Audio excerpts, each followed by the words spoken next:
A edição das 6 começa indo direto para o Supremo Tribunal Federal em Brasília, onde começou a ser julgada uma ação que pode mexer e muito com as estruturas da nossa política. Sobre o foro privilegiado, essa ação.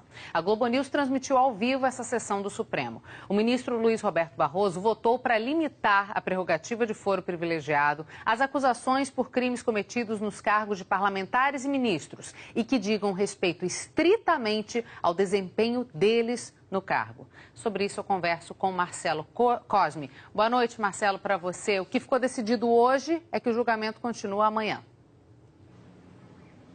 Pois é, Cecília, apenas o relator, que é o ministro Luiz Roberto Barroso, foi quem votou, né? O revisor, que é o ministro Fachin, por exemplo, até iria votar hoje, mas ele disse que como vota a licença ficou para amanhã. Então a gente só tem um voto, os outros 10 ministros votam a partir de amanhã.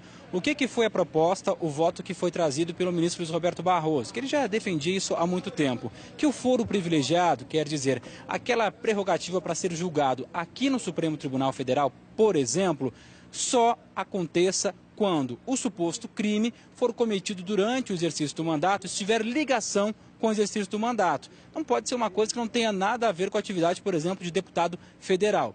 Aí o que a gente pode explicar? Por exemplo, um deputado foi eleito em 2014 e ele tem foro até 2018.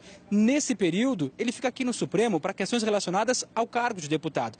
Qualquer outra questão, suposto crime cometido, vai para outra instância, até para desafogar o Supremo Tribunal Federal. E o que ele disse? Que um levantamento do Departamento Técnico aqui do Supremo mostra, por exemplo, que um juiz de primeira instância recebe uma denúncia em 2 dias. O Supremo Tribunal Federal demora 1 ano e meio. Ele também destacou quem tem foro aqui no Supremo Tribunal Federal: 513 senadores, 81 deputados, 31 ministros, presidente da República, a vice, 90 ministros de tribunais superiores, 140 diplomatas. É muita gente. Aí ele fala, então, que esse trabalho acaba trazendo muitos processos aqui para o Supremo Tribunal Federal, que alguns já estão aqui há mais de 10 anos e pelo menos 200 prescreveram. Que isso acaba deixando o Supremo meio paralisado nos seus trabalhos, porque é muita gente com foro privilegiado e de ações que vêm de muitos anos. Por isso ele defende o seguinte: só o que for cometido dentro do mandato e com o atual e com a questão relacionada a este mandato. Esse foi o voto do ministro Luiz Roberto Barroso.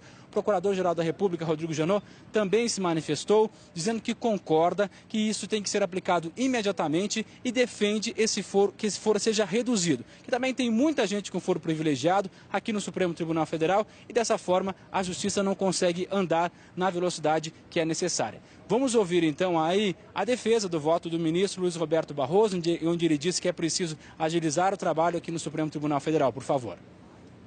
Qual é o fim visado por esta norma que atribui foro por prerrogativa de função? Assegurar que essas pessoas desempenhem o seu mandato livre de interferências que possam cortar a independência que devem ter.